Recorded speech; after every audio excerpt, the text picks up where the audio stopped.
Hello mummy.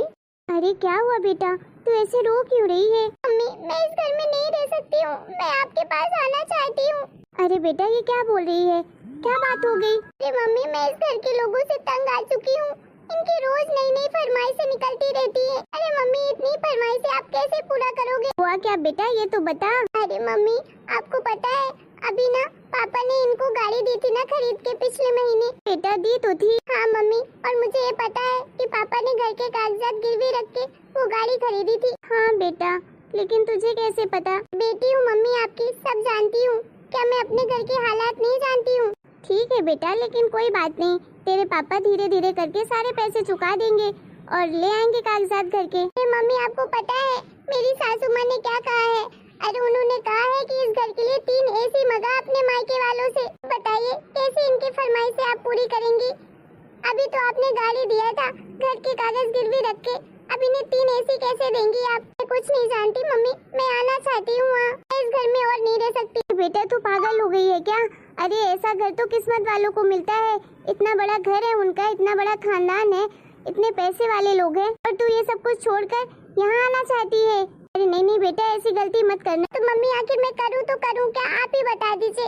इनकी फरमाइशें तो रोज बढ़ती जा रही हैं। अरे मुझे अपने घर की कंडीशन नहीं पता है क्या? अरे पापा तो वैसे भी पूरी तरह से कर्जे में डूबे हुए हैं। एक तो मेरी शादी के लिए इतना कुछ पैसा लिया था उन्होंने सबसे उधार लेकर, तो मेरी शादी की थी उन्होंने, ऊपर से इनकी रोज अलग अलग डिमांडें आ रही हैं। कैसे मैनेज करेंगे सब कुछ पापा? वैसे भी उनको कितनी टेंशन रहती है। अरे बेटा तू क्यों परेशान हो रही है, हम कुछ न कुछ कर लेंगे। अरे बेटा इतने बड़े खानदान की बहू है तू, दहेज तो उनको बनता ही है। अरे वो तो अच्छे लोग थे जो हमसे कुछ दहेज नहीं लिया।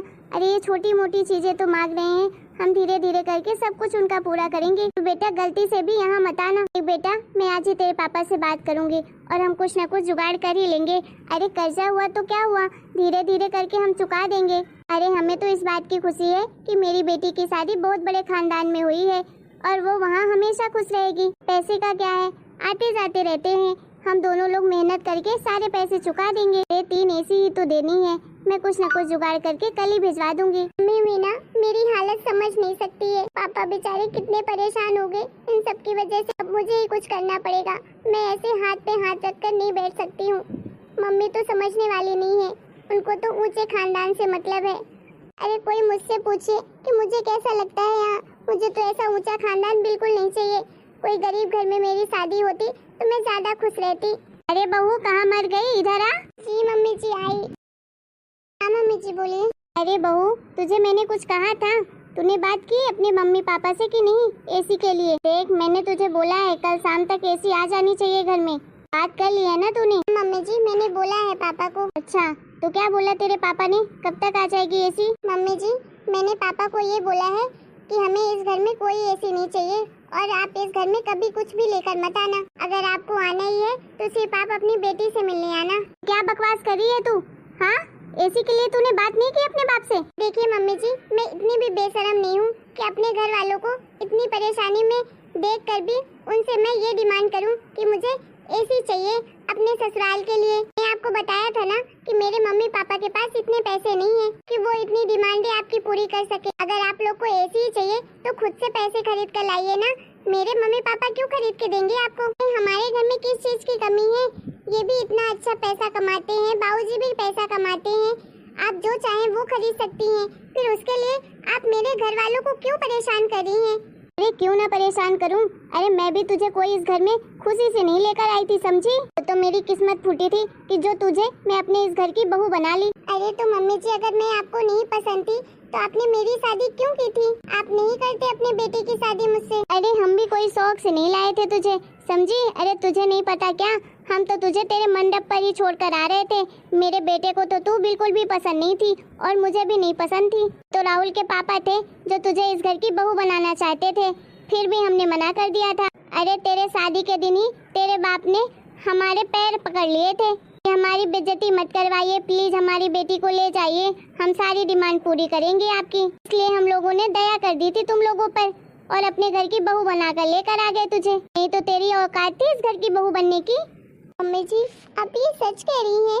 तुझे क्या लगता है मैं झूठ बोलूंगी? चल अभी ये रोना धोना बंद कर और लगा अपने बाप को फोन और तुरंत एसी मंगा। सॉरी मम्मी जी, मैं आपके घर में एसी तो नहीं मंगा सकती हूँ, लेकिन आप लोगों पर एक एहसान जरूर कर दूंगी। मैं इस घर को छोड़ के जा सकती हूँ हमेशा हमेशा के लिए, और दोबारा कभी मैं आपके घर में नहीं आऊंगी। आप बेशक किसी अच्छे अमीर घर की लड़की से अपनी बेटी की शादी करवा दीजिएगा, जो आपके घर पे अच्छा खासा दहेज दे पाए, क्योंकि मैं तो अपने पापा को इतना परेशान नहीं कर सकती हूँ। ये क्या कह रही है? अगर ये चली जाएगी घर छोड़कर तो मैं राहुल के पापा को क्या जवाब दूंगी? खैर छोड़ो, जाना है तो जाए, मुझे क्या करना। कुछ भी बोल दूंगी, मैं कौन सा भगा रही हूँ उसे इस घर से, वो तो खुद ही जा रही है अपने मन से। सॉरी मम्मी जी, माफ करिएगा। आज तक मैंने जो भी गलतियाँ की है उसके लिए माफी मांग रही हूँ। अब मैं चलती हूँ, आप लोग सब अपना ख्याल रखिएगा। एक बहू, तुझे रुकना हो तो रुक सकती है, मैंने तुझे कहा नहीं है घर छोड़ने के लिए। हाँ मम्मी जी, आपने नहीं कहा है मुझे इस घर को छोड़ने के लिए। मैं अपनी मर्जी से जा रही हूँ इस घर को छोड़ के, क्योंकि मैं और अपमान नहीं सह सकती हूँ। मैं भी इंसान हूँ, मुझे बुरा लगता है। मैं अपने आत्मसम्मान को बेचकर इस घर में नहीं रह सकती हूँ। चलती हूँ मम्मी।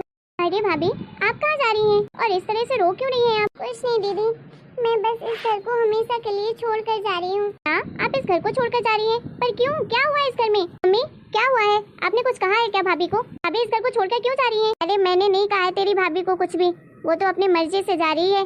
खुद ही पूछ ले अपनी भाभी से। हाँ दीदी, मम्मी जी ने मुझे कुछ नहीं कहा है, मैं अपनी मर्जी से जाना चाहती हूँ। प्लीज मुझे मत रोकिए, जाने दीजिए। भाभी आप कहीं नहीं जा सकती हैं। मम्मी आप बताइए मुझे साफ साफ, आखिर हुआ क्या है इस घर में?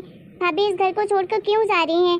कोई तो बात जरूर है जो आप मुझसे छुपा रही हैं। नहीं तो भला ऐसे भाभी रोते हुए इस घर को छोड़कर क्यों जाने की बात कहती? मुझे पक्का पता है आपने ही कोई उल्टी सीधी बातें कही होगी, इसीलिए भाभी इस घर को छोड़कर जा रही हैं। हाँ, तुझे तो मैं ही हमेशा बुरी लगती हूँ, और अगर मैंने कुछ कह भी दिया तो कौन सी बड़ी बात हो गई? सास हूँ उसकी, जो मन आएगा वो कहूँगी। अब इसमें क्या, घर छोड़कर चले जाते हैं? अरे आपने बोला क्या है ये तो बताइए। अरे मैंने तो बस 3 एसी के लिए बोला था कि अपने बाप को फोन लगाकर बोल दे कि 3 एसी भिजवा दे यहाँ। तो पता नहीं ये रोने धोने लगी, और बोला भी नहीं अपने बाप को फोन लगाकर एसी भिजवाने का, और बोल रही है मैं घर छोड़कर चली जाऊंगी। मतलब मम्मी आप अपनी हरकतों से बाज नहीं आने वाली। आपने दहेज के चक्कर में ये सब किया है ना, क्योंकि शादी में तो दहेज मिला नहीं था, इसीलिए आप धीरे धीरे करके सारी चीजें ले रही हैं। पहले तो गाड़ी ली आपने, मुझे कैसे पता?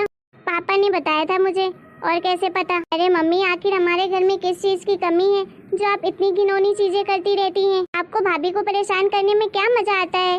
अरे आपकी खुद की बेटी है, कल को मेरे साथ ऐसा हो मेरे ससुराल में तो फिर बताइए कैसा लगेगा आपको? अरे आपको तो छोड़िए, आप मुझे बताइए मुझे कैसा लगेगा? अरे अगर मैं इस तरह से रोती हुई आपके पास आऊंगी तो आप बताइए कैसा लगेगा आपको? आप एक माँ होकर एक माँ का दर्द नहीं समझती, और एक बेटी की माँ है और एक बेटी का ही दर्द नहीं समझ पा रही हैं। आप ये क्यों भूल जाती हैं कि भाभी भी तो किसी की बेटी ही है ना? वैसे आप मुझे कभी उदास नहीं देख सकते हो, वैसे तो भाभी की भी माँ होगी, वो भी तो नहीं देख सकती ना अपनी बेटी को इस तरह से रोते हुए। और आप कितनी लालची हो गई हैं, घर में सब कुछ होते हुए फिर भी आपको दहेज चाहिए। कि अभी आप भाभी से माफी मांगिए और उन्हें इस घर में रहने के लिए उन्हें मनाइए, नहीं तो मैं अभी पापा को फोन लगाकर बोलती हूँ, फिर आप देख लीजिएगा क्या होगा आपका। पापा तो घर में रहते नहीं है, तो आप अपनी मर्जी की मालकिन हो गई हैं, जो मन में आता है वही करती हैं।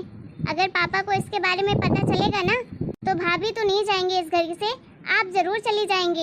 एक बार भी नहीं सोचेंगे पापा आपको इस घर से बाहर निकालने के लिए। अरे नहीं नहीं बेटा, तू अपने पापा को मत बोलना फोन लगाकर, मैं बनाती हूँ तेरी भाभी को। बहू बेटा तू रोना बंद कर, और तू ना इस घर को छोड़कर मत जा, मैं आज के बाद तुझे कभी परेशान नहीं करूँगी। अरे मेरी प्यारी बहू, तू तो कितनी अच्छी है, तू तो हम सबका कितने अच्छे से ख्याल रखती है, भला मैं तुझे इस घर से कैसे जाने दूंगी?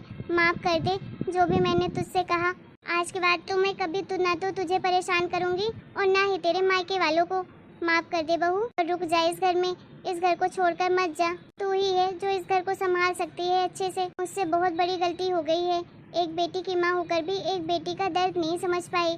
अच्छा हुआ मेरी रेनू बेटा टाइम पर आकर मुझे समझा दिया, नहीं तो मैं कितनी बड़ी गलती करने जा रही थी। और बेटा ये मत सोचना कि मुझे अपनी गलती का एहसास नहीं हुआ है, मैं तेरे ससुर जी के डर के मारे तुझसे बोल रही हूँ ये सब। अरे नहीं बेटा, वो चाहे कुछ भी कहें उनसे फ़र्क नहीं पड़ेगा मुझे, लेकिन मुझे सच में एहसास हो गया है अपनी गलती का कि मैंने तेरे साथ बहुत गलत किया है और तेरे माँ बाप को भी बहुत सताया है। मैं खुद उनसे जाकर माफ़ी मांगूंगी, और जो मैंने गाड़ी मंगाई थी उसके सारे पैसे मैं वापस दे दूंगी उन लोगों को। तो इस घर को छोड़कर मत जा बहू, माफ़ कर दे, तेरी माँ जैसी हूँ, एक बार तो माफ़ी कर सकती है ना मुझे? नहीं मम्मी जी, आप आप माफी मत मांगिए। आप तो मेरी माँ जैसी नहीं, आप मेरी माँ ही हैं। मैंने हमेशा आपको अपनी माँ का ही दर्जा दिया है। और अगर आप नहीं चाहती हैं मैं इस घर को छोड़कर जाऊँ तो मैं नहीं जाऊँगी।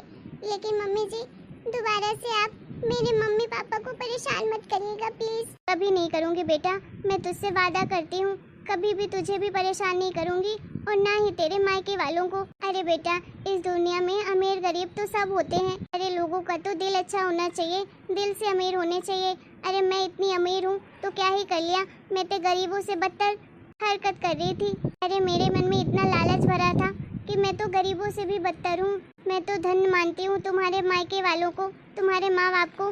कितने अच्छे लोग हैं, कितने भाग्यशाली लोग हैं कि उन्हें तेरे जैसी बेटी मिली है। और वो लोग भी कितने अच्छे हैं कि अपनी बेटी के लिए कुछ भी कुर्बान करने के लिए तैयार हो गए। अपने घर के कागजात भी गिरवी रख दिए, एक बार भी नहीं सोचे कहाँ जाएंगे वो लोग। माफ कर देना बेटा, दोबारा ऐसी गलती नहीं करूँगी। मम्मी जी, आप मुझसे माफ़ी मत मांगिए, मुझे बिल्कुल अच्छा नहीं लग रहा है। मैं कभी नहीं जाऊँगी इस घर को छोड़कर। सॉरी भाभी, मैं भी आपसे माफ़ी मांगती हूँ अपनी मम्मी की तरफ से कि आपको मेरे घर में इतनी सारी मुश्किलों का सामना करना पड़ा। कोई बात नहीं दीदी, ये परिवार भी तो अपना ही है। आप लोग बैठिए, मैं आप लोगों के लिए चाय बना कर लाती हूँ। ठीक है बेटा। मम्मी, मुझे बहुत अच्छा लगा कि आपको अपनी गलती का एहसास हो गया। हाँ बेटा, ये सब तेरी वजह से हो पाया है। मुझे पता चल गया है कि दहेज लेना कितना बड़ा पाप है। मेरे बेटी के माँ बाप को कितना कुछ सहना पड़ता है। हाँ मम्मी, पता नहीं ये समाज कब सुधरेगा। अरे कोई बात नहीं बेटा, अगर मैं सुधर गई हूँ तो धीरे धीरे ये समाज भी सुधर जाएगा। और हाँ, आप लोगों को हमारा ये वीडियो कैसा लगा? अगर वीडियो पसंद आया है तो प्लीज वीडियो को लाइक करें, शेयर करें, कमेंट करें और हमारे चैनल को सब्सक्राइब भी करें।